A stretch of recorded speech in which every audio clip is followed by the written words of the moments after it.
सोच वाले लोग भले ही कामयाबी मिलने तक गुमनाम रहे हों, मगर उनके अंदर एक जज्बा था कि उन्हें एक ऐसी खोज करनी है जिससे आने वाली पीढ़ियों की सोसाइटी और साइंस को कुछ नया मिल सके।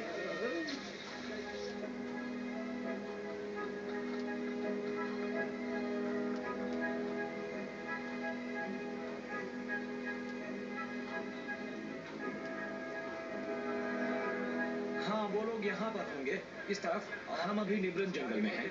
हम एक ऐसा जंगल बनाना चाहते थे जैसा जंगल पृथ्वी पर कहीं नहीं है, इसलिए हमने ये लाल रंग का बनाया। और ये हमें पुराने स्टार ट्रेक शो की याद दिलाता है, पर ये बिल्कुल असली लगता है। जाओ, पीछा करो।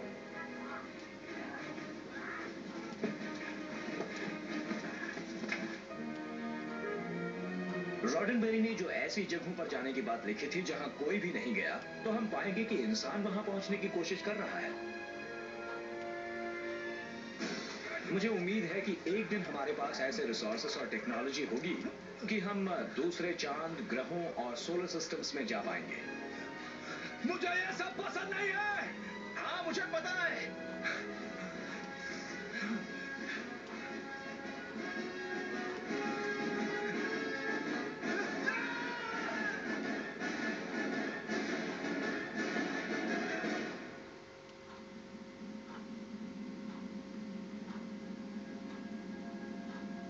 अपनी प्रजाति को लंबे समय तक बचाए रखने के लिए बहुत जरूरी है कि हम जल्दी से जल्दी दूसरे ग्रहों पर भी आबादी बसाएं। मगर कुछ ऐसी बातें हैं जो पृथ्वी की खासियत है, वो इसे हमारे रहने लायक बनाती हैं।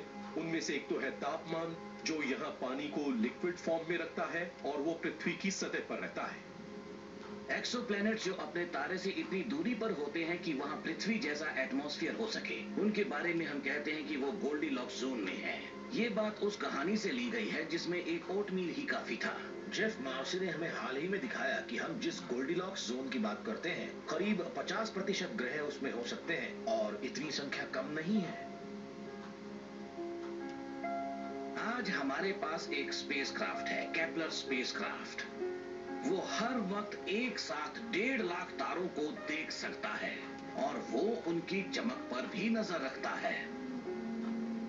नासा का केपलर मिशन हमारे एक बड़े ही बुनियादी सवाल का जवाब देने की कोशिश कर रहा है, वो ये कि पृथ्वी जैसे और कितने ग्रह हैं। हालांकि हम ये मान सकते हैं कि बहुत से ऐसे ग्रह हैं जहां हम जी सकें, लेकिन ऐसा तभी संभव होगा जब वो पृथ्वी जैसे हों। कितनी हैरानी की बात है कि आज से 20 साल पहले तक हम अपने ब्रह्मांड में सिर्फ उन्हीं 8 मुख्य ग्रहों को जानते थे जो हमारे सूरज का चक्कर लगा रहे हैं। प्लूटो को हमने बाद में 9वें ग्रह के तौर पर जोड़ा, मगर उसके अलावा हम कुछ और नहीं जानते थे। केपलर मिशन के नतीजों से हम ये अंदाजा लगा सकते हैं कि हम आसमान में जितने तारों को देखते हैं उनमें से अगर सभी के नहीं तो ज्यादातर के इर्द गिर्द ग्रह हैं जो उनका चक्कर लगा रहे हैं। हमारी अपनी ही गैलेक्सी में करीब 10,000 करोड़ ग्रह हो सकते हैं और उनमें से करीब 100 करोड़ ग्रह तो पृथ्वी जैसे होंगे।